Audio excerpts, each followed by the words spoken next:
안녕하세요. 그녀의 북살롱 미셸입니다. 네, 오늘은 좀 색다른 책을 골라봤어요. 일종의 의학 관련된 소설인데요. 아내를 모자로 착각한 남자, 올리버 섹스의 책입니다. 이 방면에서는 유명한 책이라고 할 수 있어요. 이 방면이라 하면 어떤 방면이라 해야 될까요? 뇌과학이라고 해야 하나? 신경학이라고 할 수 있겠네요. 신경학. 자, 첫 문장 소개되어 있는 대표 문장 읽어드릴게요. 인간의 뇌는 자아감을 지속적으로 창출하는 놀라운 능력을 지녔다. 심각한 신경질 환자의 뇌도 예외가 아니다. 그러니까 심각한 신경질 환자, 신경증 환자의 뇌조차도 자아감을 지속적으로 창출하는 그런 놀라운 능력을 보인다는 거죠. 그러니까 이 자아감을 지속적으로 창출하는 것, 의미를 찾는 것, 자아의 나라는 존재의 의미를 지속적으로 찾아가는 것이 아주 인간의 아주 본능적인 인간이 아닌 것과 구별시키는 아주 본능적인 능력이라는 이야기죠. 또 하나의 인간 존재론인 것 같습니다. 자아를 찾아가는 존재로서의 인간. 네, 올리버 섹스에 대한 소개를 먼저 드려볼게요. 1933년에 런던에서 태어난 올리버 섹스는 부모님이 의사였다. 섹스는 옥스퍼드 대학을 다니며 의학 학위를 받았고 1960년대에 미국으로 이주한 그는 샌프란시스코에서 인턴 생활을 하고 UCLA에서 레지던트 과정을 마쳤다. 1965년 뉴욕에 정착한 후에는 브롱스 지역에 있는 베스 에이브러햄 병원에서 기면성 뇌염 환자를 치료했다. 섹스는 당시로서는 실험적이었던 L-도파를 사용하여 많은 기면성 뇌염 환자를 정상으로 만들었다. 네, 새로운 시도를 하셨던 거예요. 이런 그 시도는 그의 책 소생의 모티브가 되었고 유명한 극작가 해럴드 핀터의 연극 일종의 알래스카와 로버트 드니로가 주연을 맡은 할리우드 영화 사랑의 기적에도 영감을 주었다. 섹스는 병원을 개원한 의사이면서 알베르트 아인슈타인 의대와 뉴욕 의대의 신경학과 겸임 교수로 있다. 또한 가난한 이들의 작은 자매회라는 종교단체의 상담 신경학자이며 여러 대학에서 명예 박사 학위를 받았다. 올리버 섹스의 다른 저서로는 목소리 보기, 화성의 인류학자, 이 책 재밌겠네요. 제목만 봐도 재미있을 것 같은, 그리고 생명의 섬, 엉클 텅스텐 이런 책 등이 있습니다. 이 올리버 섹스의 이 책들은 아름다워요.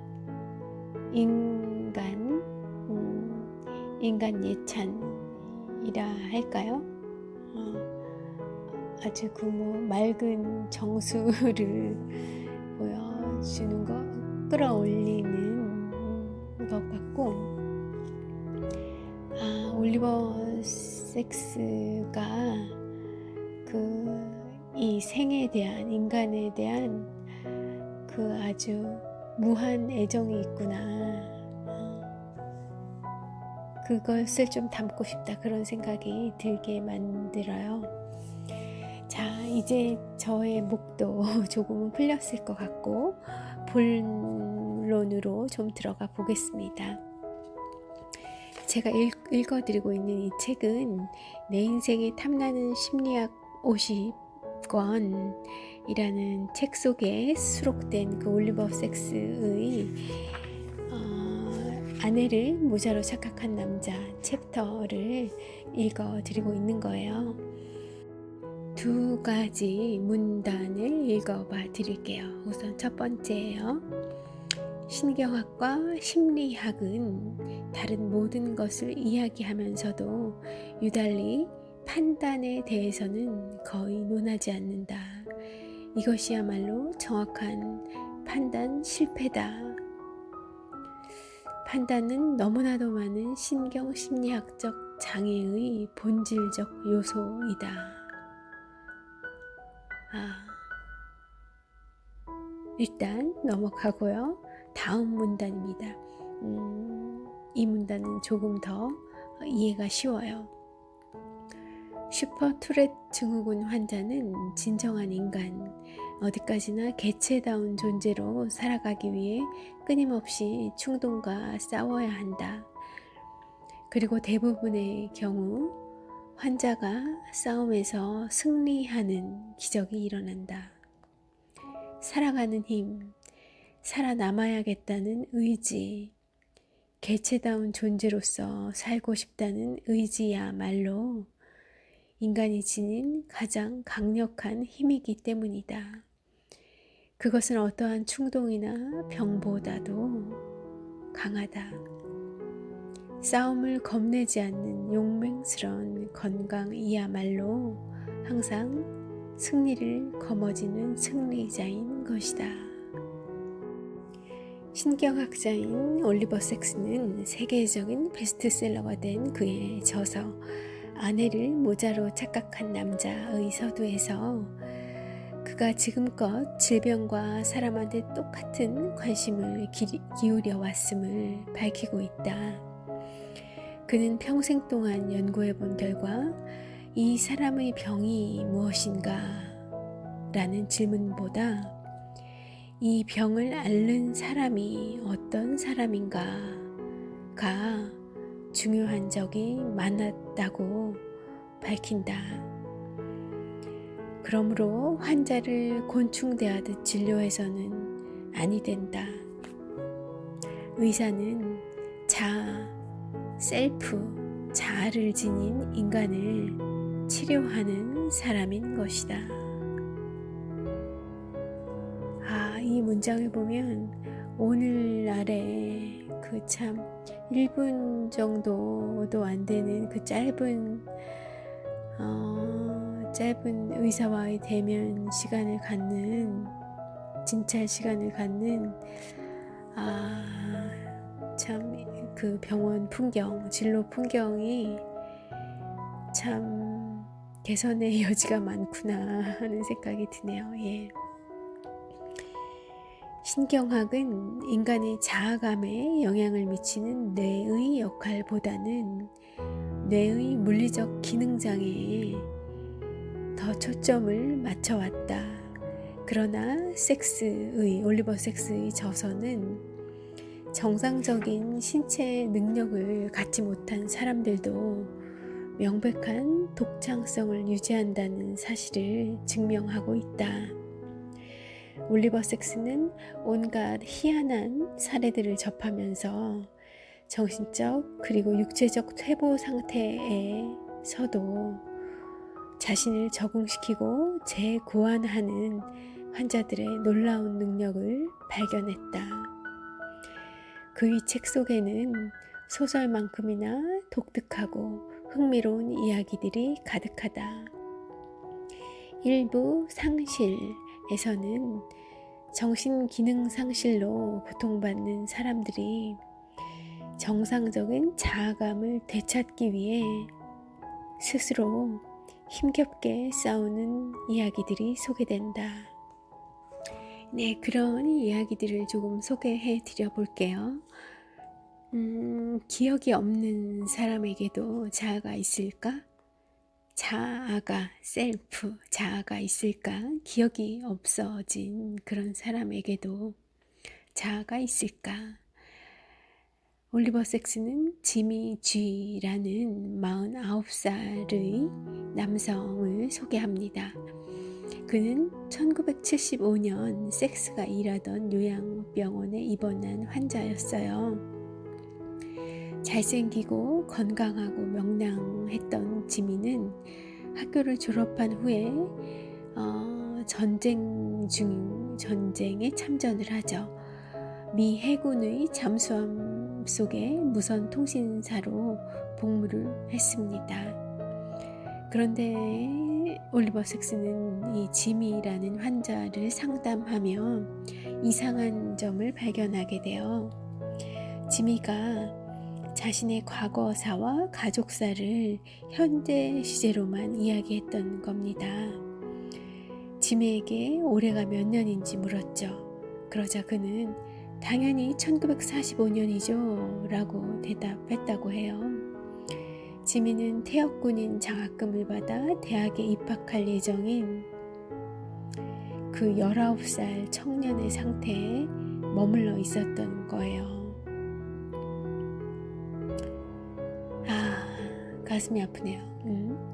올리버 섹스는 잠시 상담실을 나왔다가 2분 후에 다시 들어갔다고 해요. 그러니까 그새 지미는 2분 사이에 섹스를 까먹은 거예요. 그래서 다시 상담실에 들어온 올리버 섹스를 그 지미라는 환자가 2분밖에 안 지났는데 전혀 알아보지 못했던 겁니다. 마치 상담을 받은 적조차 없었던 것처럼요. 지미의 기억은 1945년에서 멈춘 후 영원한 현재에 머물러 있었던 거죠. 이 섹스의 과학적 지식으로 볼 때 지미는 치료로 해결해야 할 복잡한 문제를 가진 남자는 아니었습니다. 다만 주변에서 벌어진 갑작스런 변화로 정신의 혼돈을 일으키고 있었던 것이었어요. 지미는 거울에 비친 자신의 모습이 40대 후반이라는 것을 부정하진 못했습니다. 그러나 그 이유를 설명하지도 못했다고 해요. 올리버 섹스는 지미가 끊임없이 변화하는 의미 없는 순간에 갇혀서 과거도 미래도 없이 살고 있다고 기록했습니다. 그의 그 환자에 대한 진료 기록이에요. 그리고 이것을 알코올에 의한 뇌의 유두체 손상에서 비롯된 코르사코프 증후군으로 진단했죠. 뇌의 나머지 부분은 모두 정상으로 동작하고 정상 기능인데 단지 기억력에만 문제가 생긴 것이었던 겁니다. 올리버 섹스는 지미의 형으로부터 지미가 1965년에 제대를 한 이후 심하게 술을 마셨다는 말을 들었어요. 그 심한 술로 인해 지미는 역행성 건망증을 겪으며 1945년으로 돌아갔던 거죠. 마음이 아프네요. 알코올이 지나치면 이런 현상이 있을 수도 있는 거군요. 심하게 술을 많이 마시던 친구가 있었는데 뭐 이런 증상은 물론 이런 정도까지는 아니었겠지만 너무 그 과거에 그 즐거웠던 본인에게는 그 영광스러웠던 시절이라고 할까요? 너무 그때를 그리워하고 그 시절에 너무 빠져있는 10년, 20년 이렇게 지난 그 정도도 더 지난 뭐 어린 시절 뭐 그때 일에 너무 젖어서 있는 것을 봤었던 그런 기억이 나요. 어쩌면 그것도 술에 영향을 좀 받은 것일까, 알코올에 부작용도 조금은 있었을까요? 아니면 뭐 순서가 반대일런지 너무 현실이 괴로우니까 현실을 부정하고 싶어서 과거를 떠올릴 수 있게 해주는 그 알코올의 힘을 빌어서 과거로 자꾸 여행을 돌아갔던 건지 잘 모르겠습니다만 갑자기 생각나서 좀 이야기해 봤고요. 다시 책으로 돌아가면 어쨌든 지민은 그 지나친 술로 인해 역행성 건망증을 겪으며 반복해서 수시로 1945년으로 돌아가서 1945년을 현재처럼 살고 있었던 거죠. 올리버 섹스는 지미에게 전날의 일을 기억할 수 있도록 일기를 쓰라고 권했습니다. 하지만 그는 일기를 통해서도 아무런 연속적 감각을 얻지 못했어요. 그는 마치 다른 사람의 일기를 읽듯 그렇게 자신의 일기를 읽었습니다. 그는 자아의 면에서 무언가를 잃어버린 그런 마치 영혼과 분리된 사람처럼 보였습니다. 섹스는 요양병원의 수녀들에게도 지미가 정말 영혼을 잃어버린 사람 같은지 물었어요. 그러자 수녀님들은 이렇게 답을 주셨다고 해요. 성당에 있는 지미를 한번 관찰해 보시라고요. 그래서 섹스는 성당 안에서 완전히 진료실에서와는 완전히 다른 모습의 지미를 발견하게 됐던 겁니다. 미사와 참배의식에 온전히 심취해 있는 지미는 진료실에서의 지미보다 훨씬 통합된 모습을 보였다고 해요. 영적인 차원의 의미가 그로 하여금 정신적 혼란을 극복하도록 만든 것이죠. 올리버 섹스는 기억력, 정신활동, 마음은 그를 지미를 붙잡지 못했지만 윤리적인 관심과 행동, 그것은 지미를 완전히 사로잡았다고 기록했습니다. 정원을 거닐거나 음악을 들을 때도 지미는 진료실에서의 모습과는 완전히 다른 사람이었죠. 결국 지미는 일반인이 자아감을 느끼는 정상적인 기억의 경험은 하지 못하지만 그 밖의 시간에서는 똑같이 살아있는 사람이며 자신의 경험에서 의미를 얻고 있었던 겁니다. 정상적인 사람이었다는 거예요. 다른 측면에서는. 그런데 딱 그 기억력 그 부분에 있어서만 그 1945년에 머물러 있었던 거죠.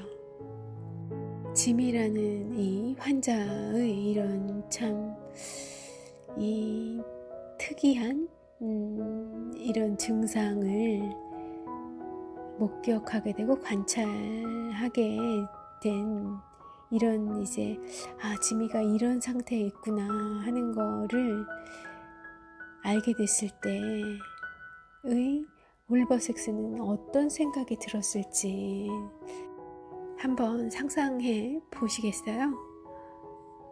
저는 시간이 좀 지나긴 했지만 이 올리버 섹스의 이 책을 읽었을 때 제가 느꼈던 그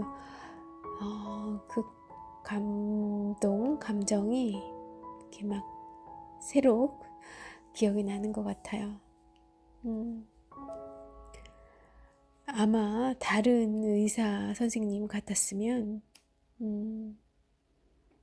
이렇게까지 섬세하게 지미에 대한 관찰을 못했을 수도 있겠다. 그리고 이런저런 다각적인 그 상태에 있을 때의 지미의 모습이 어떨지에 대해서도 이보다 덜한 애정을 보이는 의사들이 훨씬 더 많았을 것 같아요. 그런데 이 지미를 통해서 이 올리버 섹스는 인간이라는 존재에 대한 그런 경외심 이런 것들을 느끼기 시작했던 건 아닐까. 그리고 그 경외심, 인간에 대한 탐구에 있어서 이 올리버 섹스라는 이 의사 선생님이 정말 탁월하지 않았었나. 인류가 좀 고마워해야 되는 그런 사람 아닐까? 그런 생각도 좀 들었던 것 같고요.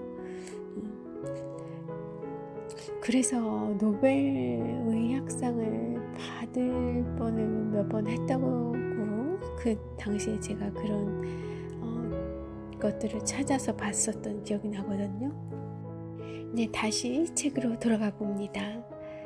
결국 지미는 일반인이 자아감을 느끼는 정상적인 기억의 경험은 하지 못했지만 그 밖의 시간에서는 똑같이 살아있는 사람이며 자신의 경험에서 의미를 얻고 의미를 찾아내고 있었다.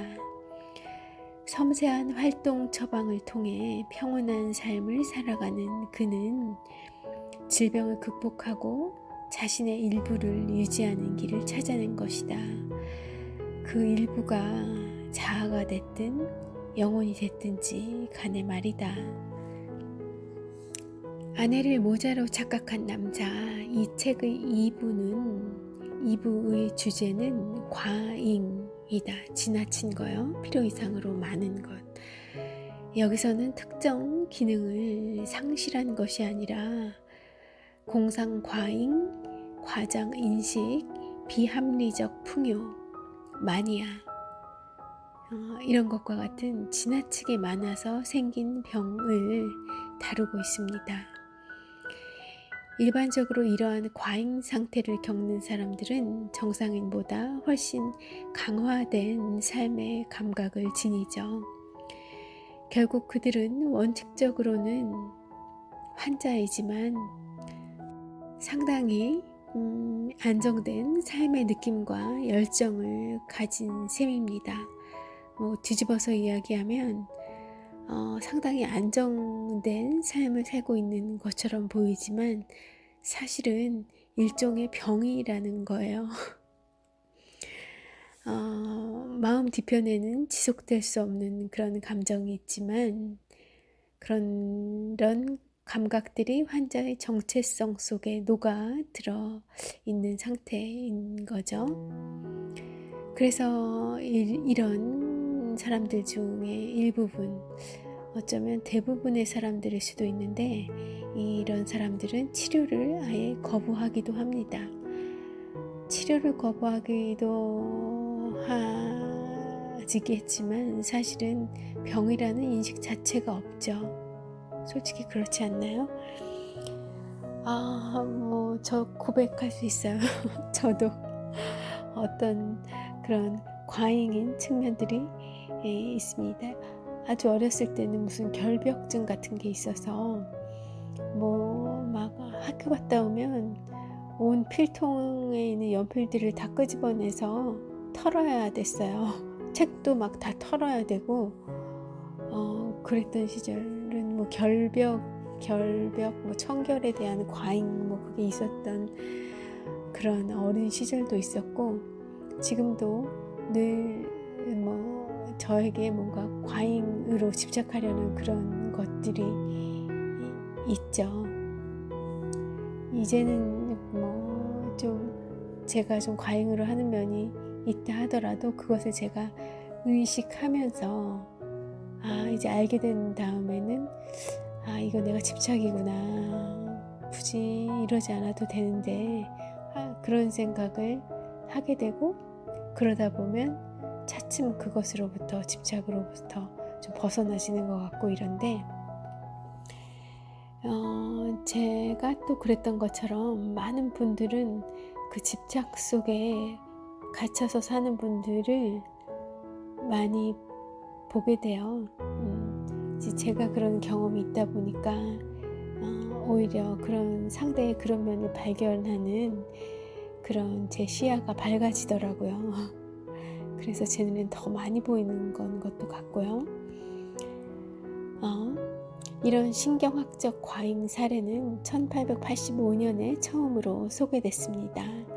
당시 프로이트와 함께 신경학자 장 마르탱 샤르코에게 가르침을 받은 조르주 질트란 투레트가 틱, 과잉 행동, 이상한 소리, 나쁜 농담, 괴상한 강박증 등을 나타내는 사람들의 사례를 보고한 것이 최초였죠.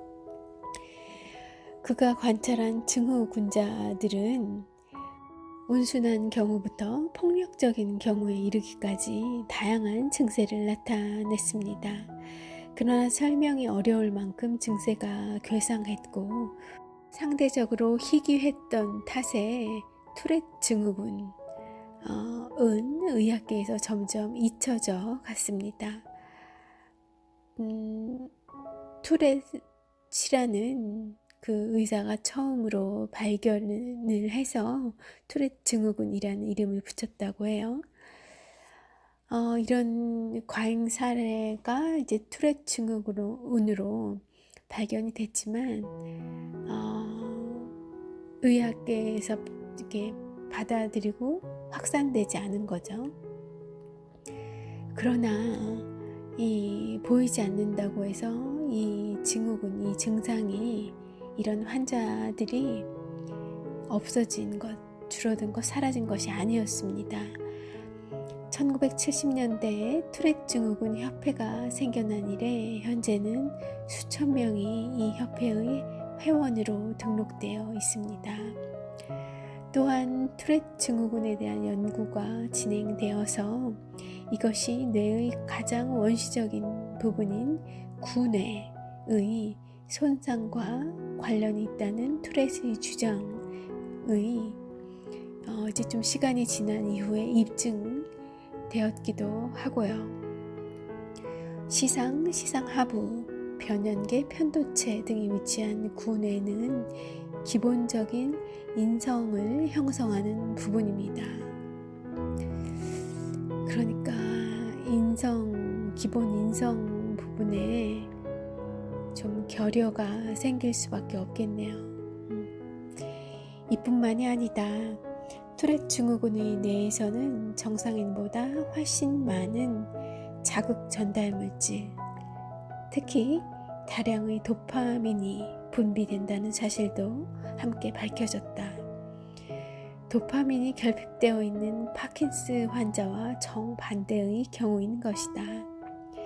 따라서 도파민 과잉을 중화하는 할돌이라는 약물만 있으면 치료가 가능하다.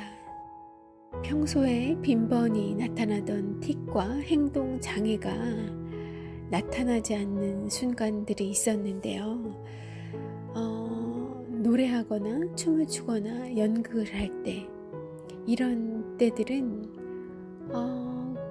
그 틱과 행동 장애가 사라지는 거예요. 그렇기 때문에 아주 단순한 뇌화학의 문제로 설명되지는 않는 거였던 거죠. 섹스는 이를 두고 나라는 개념이 그것이라는 질병을 극복한 것 같다고 분석하고 있습니다.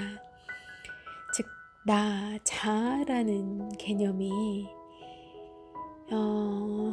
어떤 그 나에게 장애를 유발시킨 그것을 극복한 것 같다는 분석인 겁니다. 정상인들은 자신의 인식과 반응, 움직임을 확실히 소유하기 때문에 그만큼 강한 자아감을 갖는 것이 쉽고 또 당연하고 이제 아주 자연스럽게 습관처럼 동작하는 기제인데 통제할 수 없는 강한 충동의 폭력을 끊임없이 당하는 그런 투렛 증후군 환자들이요. 틱, 이런 행동장애자들 의미하는 겁니다. 이런 투렛 증후군자들의 자아감을 유지할 수 있다는 이런 발견은 상당히 놀라운 일이었던 거죠. 올리버 섹스는 대부분의 투렛 환자는 증세에 단순히 지배당하지만 일부 환자는 자신의 증세를 받아들이고 그것을 자신의 특성으로 완전히 편입시켜서 사고력을 증진시키는 방향으로 이용한다고 설명하고 있습니다. 와, 그러니까 질병까지 장애까지 자신을 향상시키는 어떤 매개로 자기다움으로 승화시켜서 일반인들이 그러하듯이 정상인들이 그러하듯이 그런 질병까지도 자기 승화의 도구 소재로 삼을 수 있다, 그런 사례들이 있다는 것을 소개하고 있는 거예요. 이 책에서. 어마어마하지 않습니까? 인간이라는 존재가. 빅터 프랭클의 꿈의 수용소로부터던가요? 그 책이 또 생각나네요. 그 고통이 결코 죽을 만큼 괴로운 그런 상황도 어떻게 내가 받아들이느냐, 그리고 내가 그것을 어떻게 극복해 나가겠느냐 하는 그런 나의 의지와 태도에 따라서 그 어떤 고통으로부터도 이겨내고 살아남을 수 있다. 그 경험을 극복해서 내 삶의 어떤 좋은 경험으로 나를 강하게 만들어준 그런 경험으로 나를 극복하는 그런 자유에 보다 한 차원 더 높은 자유를 얻는 것에 대한 그런 경험이 될 수 있다라고 했던 그 내용에 굉장히 우리는 많은 분들이 저처럼 많이 놀라고 감동을 받잖아요. 근데 그 어떤 정상인이 어떤 특수한 상황, 수용소에 갇히고 이런 상황에서도 그것이 유효한 것처럼 정상인이 아니라 나에게 어떤 심각한 내 신체에 손상이 와서 뇌가 정상적으로 동작하지 않는 그런 상황에서도 나의 이 물리적인 신체 기관이 온전치 못한 상황이 되었을 경우에도 세상에 그것은 여전히 유효할 수 있다, 유효하다는 발견을 하신 거예요. 자, 투렛 증후군으로 올리버 섹스를 찾아온 24세의 레이가 바로 그런 경우였다. 레이는 몇 초 간격으로 틱 발작을 일으켜 주변 사람들을 놀라게 만들었는데, 하지만 머리가 비상하고 재치와 유머가 넘치며 성격까지 좋은 그런 레이였다. 레이는 대학을 졸업하고 결혼까지 했는데 그러나 들어간 회사마다 모두 그의 이상한 행동을 이유로 레이를 해고했다. 그의 행동 중에는 갑자기 공격적인 행동을 하며 무심결에 욕을 내뱉는 것도 포함되어 있었는데 레이는 갑작스런 침입자인 자신의 증세를 주말이면 재즈 드럼을 연주하는 것으로 풀었다. 해소시켰다. 갑작스럽게 누가 오시는 거예요. 나의 뇌를 잠시 누가 와서 점유하는 거예요. 그래서 나도 모르게 그런 행동들을 내뱉는 거죠. 뇌에 이상이 생겨서 내 뇌의 동작에 대한 주도권을 그 질병에게 빼앗기는 잠깐 동안씩 그 사람 그 질병에게 지배권을 넘겨주었다가 다시 되찾고 하는 그 과정이 끊임없이 반복되는 질병에 있었던 거예요. 레이는. 그런데 그것을 레이는 재즈 드럼을 통해서 해소를 해 나갔다는 거죠. 그가 병에서 자유로운 시간은 잠들어 있을 때나 성관계를 끝낸 직후 혹은 어떤 일에 몰두해 있을 때뿐이었습니다. 몰입이라는 게 또 이런 효과가 있군요. 그리고 몰입이라는 것이 이렇게 대단한 거군요. 이런 질병에 걸려서 내 뇌를 내가 컨트롤할 수 없는 상황에서도 나의 몰입도가 너무 높은 상황이라고 하면 그것이 내 뇌를 침투해 들어올 수가 없는 거죠. 몰두 상태가 아니면 내 뇌를 누군가를 그 질병에게 빼앗길 수가 있는 건데요. 내가 무언가에 완전히 몰입해 있는 상태라고 하면 뇌가 이미 내 나의 CPU가 점유당해 있을 거니까 다른 무엇이 뺏어갈 수가 없는 거죠. 몰입이 참 대단한 거네요. 예. 그러니까 무슨 예를 들까요?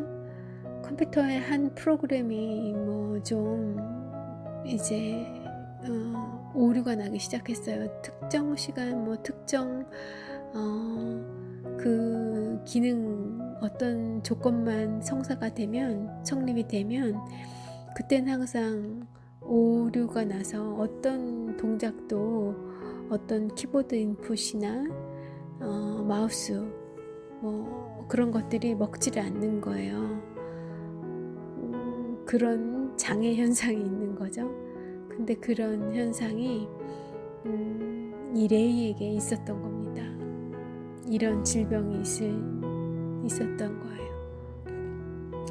충분히 있을 수 있는 병이죠. 희귀 병이긴 하겠지만 또 누구라도 걸릴 수 있는 그런 병이 있는 것도 같아요. 컴퓨터 프로그램에 그런 오류들도 많이 있잖아요. 경험들 있으실 것 같은데 그런데 컴퓨터 프로그램이 앱이 이상하다 그러면 삭제했다가 다시 설치할 수라도 있죠. 그런데 갑자기 이 인간의 뇌가 인간의 머릿속에 있는 프로그램이 고장이 나면 이거를 포맷을 했다가 밀었다가 다시 설치할 수도 없고 참 이게 남의 일이 아니라 요새같이 그런 그 사회가 또 복잡하고 괴롭게 하고 인간을 괴롭게 하고 또 자연 환경과 우리 음식물 이런 것들도 뭔가 조작이 많이 일어나고 이런 상황이라고 하면 꼭 나에게는 그런 일이 없으리라는 단정도 어렵지 않은가 해요. 그런데 그런 이제 케이스가 이 레이라는 환자가의 사례를 한 명 들고 계신 거고요. 자, 레이는 할돌을 복용할 마음이 있었지만 할돌이 뭐라고 했죠? 이 도파민 과잉을 중화시킬 수 있는 약물이었어요.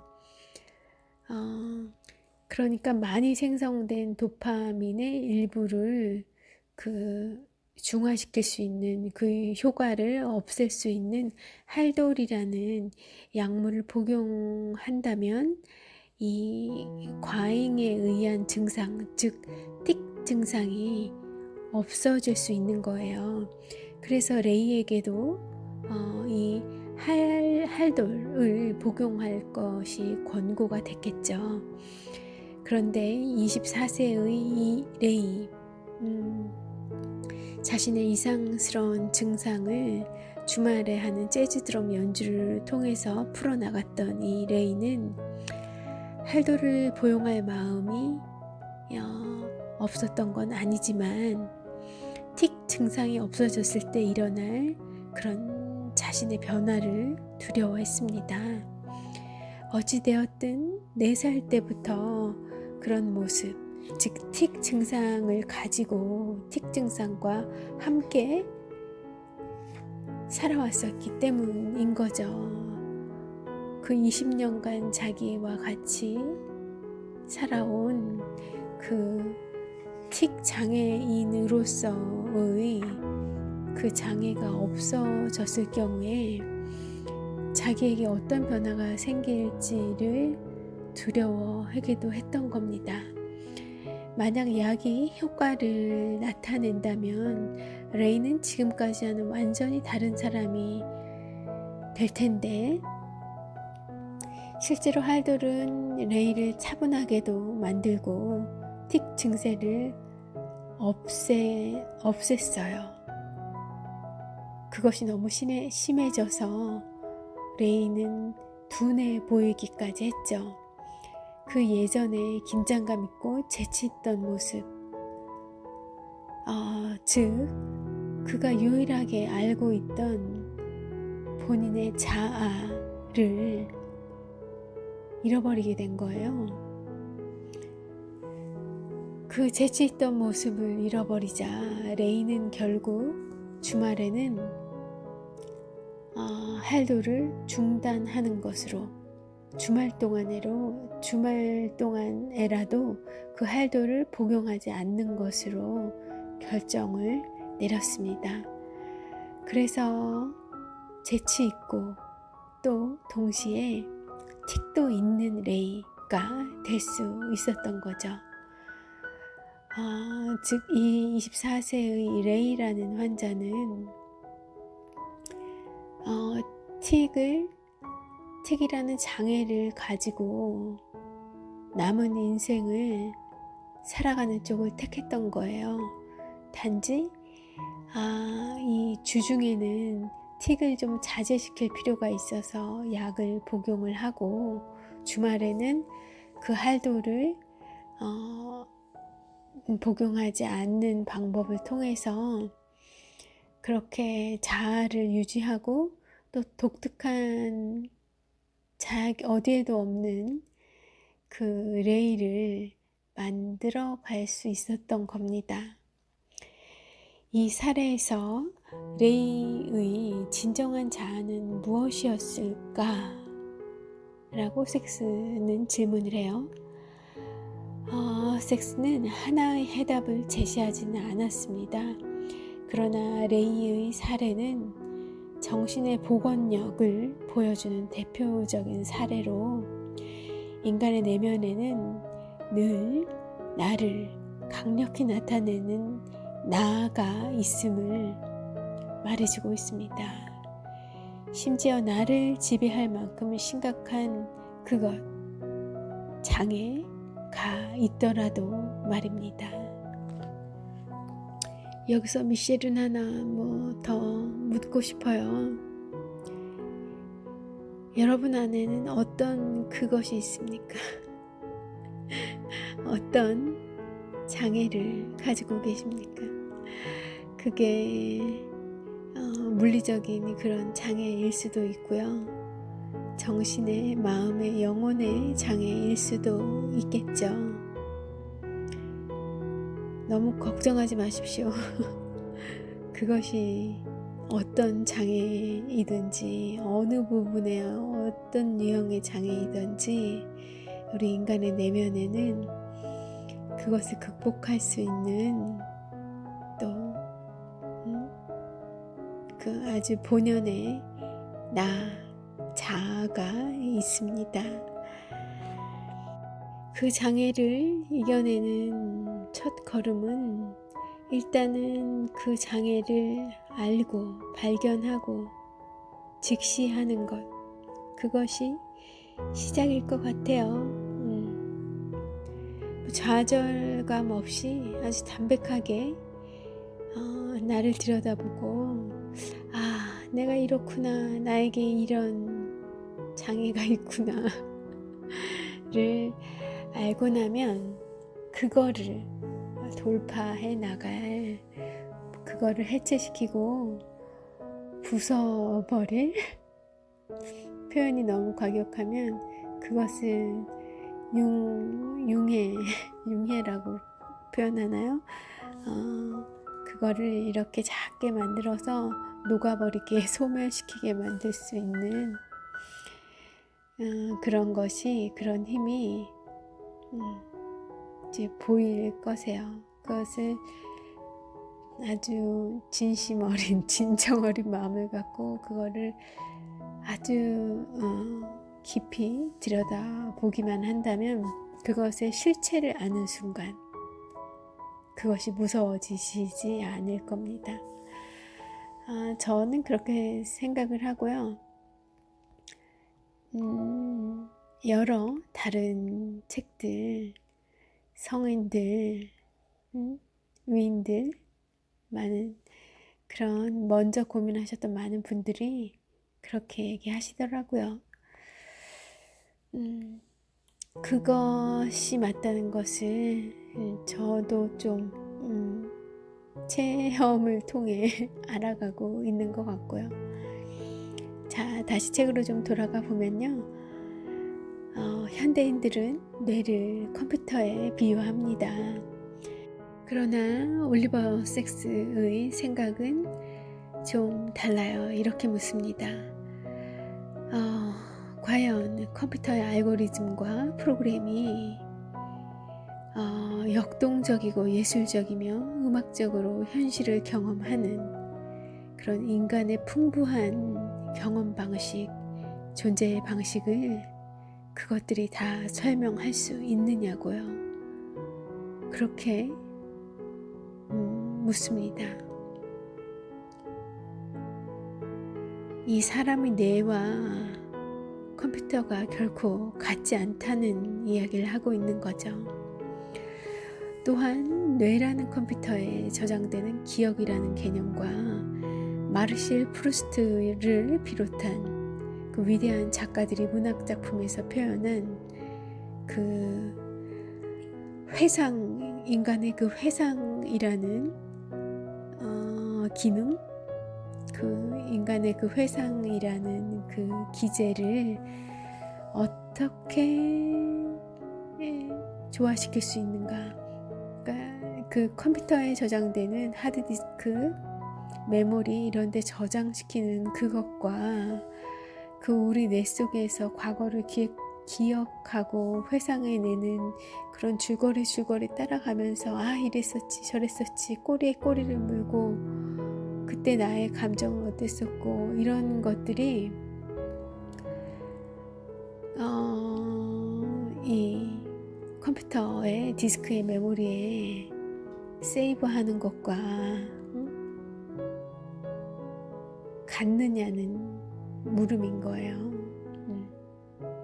그렇지 않다는 거고요. 앞으로는 어떻게 될지 모르겠습니다. 요새는 그 과거의 그 컴퓨터의 세이브 메모리 기능이 하드디스크에 저장하는 그 방식, 이런 것들이 이제 다 클라우드에 그리고 어떤 맥락을 가지고 저장하는 것으로 나의 감정까지도 기록을 하면서 저장이 되는 방식으로 많이 바뀌어가고 있으니까 앞으로는 또 어떨지 모르겠어요. 그렇지만 아직까지는 그 저장과 컴퓨터의 저장과 우리 머릿속에 뇌 속의 회상, 메모라이즈, 회고 이런 것은 다르다는 거죠. 분명 인간은 단순히 생각하는 기계가 아니며 경험에 의미를 부여하고 이 의미를 부여한다는 게 그렇게 중요하다는 것을 중요한 거구나. 아주 그 인간만이 할 수 있는 아주 고차원적인 행위이구나 라는 걸 최근에 알게 되는데요.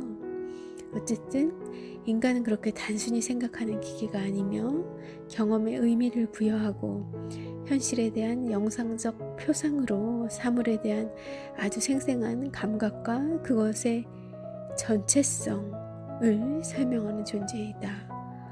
이 표현도 어마어마하다 한 것 같아요. 그것의 전체성을 설명하는 존재이다. 예. 영국의 유명한 생리학자 찰스 쉐링턴은 의미라는 천을 쉼없이 짜낸다는 뜻에서 인간의 뇌를 요술 배틀로 표현했습니다. 올리버 섹스는 바로 이러한 비유가 경험의 개인적 특성과 시간을 두고 의미를 얻어가는 방식을 설명한다는 차원에서 인간의 뇌를 컴퓨터에 비유하는 것보다 이 요술 배틀로 비유한 것이 훨씬 적절하다고 말하죠. 저도 동의합니다. 그러면서 자신은 인간의 뇌를 각본과 악보에 비유를 해요. 올리버 섹스가 인간의 뇌는 각본과 악보다. 인간의 삶은 각자가 한 구절 한 구절 써가는 각본, 그리고 한마디 한마디 그려가는 악보와 비슷하다는 견해인 거죠. 따라서 우리의 인생을 들여다보는 프리즘은 결코 좌뇌가 전담하듯 과학적이거나 수학적이기만 해서는 아니 되며 예술적인 면도 고려해야만 한다는 겁니다.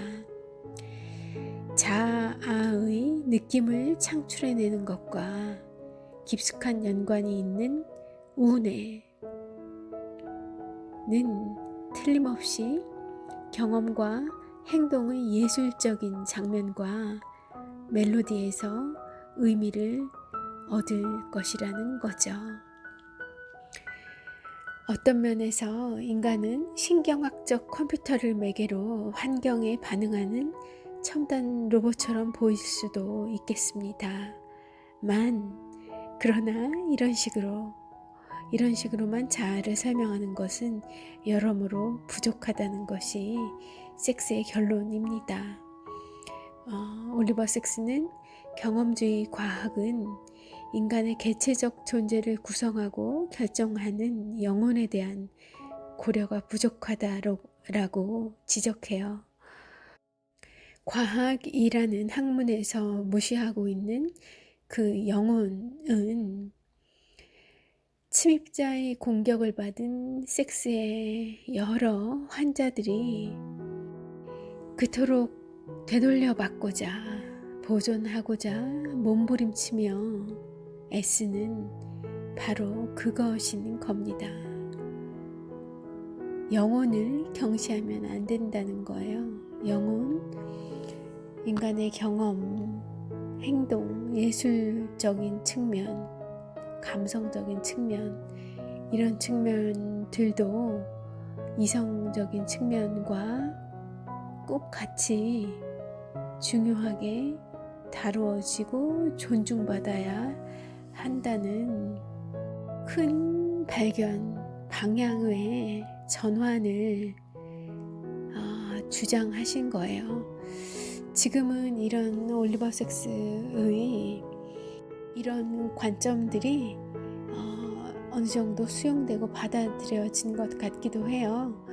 그리고 그래서 그런 것의 결과로 이 당시에는 좀 덜 주목받았던 그런 영혼에 대한 살핌, 그런 것들을 위한 명상이나 이런 것들도 과학자들이 과학의 영역 안으로 확대해서 연구를 많이 진행하고 있는 것 같거든요. 자, 이 책의 이 요약한 이 책을 지금 낭독해드리고 있는 이 요약 그 소개 버전을 작성한 톰 버틀러 보던의 이 책에 대한 평가가 어떤지 한번 읽어볼까요? 인간은 신경학적 장애를 겪고 나서야 그동안 자신이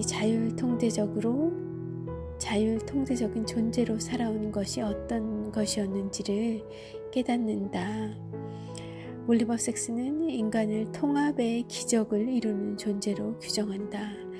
그러면서 신경장애나 질병 앞에서도 자아를 지켜내려는 인간의 의지가 얼마나 강한지를 강조한다. 인간의 뇌가 단순히 컴퓨터와 비슷하다면 아마도 혼란의 벼랑 끝에서 뒤로 물러선 채 의미와 개체감을 회복하지 못할 것이다. 인간의 정신은 단순한 효율적 작동보다 전체성을 위해 애쓴다. 두서없는 감각과 경험에서 의미를 창출하고자 노력하는 것이다. 우리는 미술품이나 교향곡을 단순한 유화, 그림이나 음악 소리로 여기지 않는다. 그 안에는 의미가 담겨 있기 때문이다.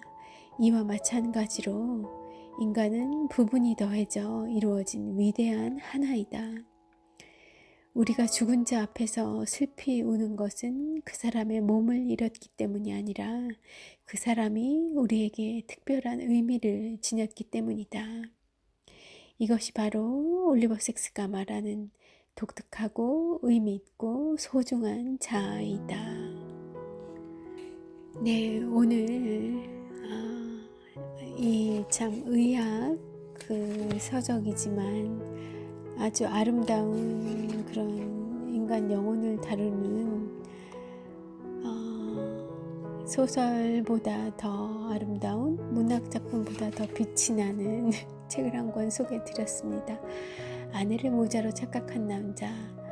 이 스토리도 참 기억에 남는데 이 책 한번 꼭 읽어보실 수 있는 계기 가지시길 만드실 수 있기를 권장을 드려요.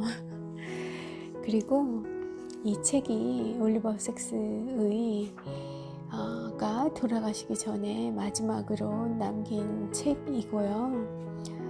아파서 병상에 계시면서 임종을 앞두면서 마무리를 하셨다는 얘기를 어디선가 봤었던 것 같고 이런 큰 지혜를 남겨주고 가실 수 있어서 얼마나 개인적으로 행복한 삶이고 보람있는 삶이고 우리 인류에게 얼마나 고마운 존재이셨던가 아름다운 삶이 아닌가 하는 생각을 해봅니다.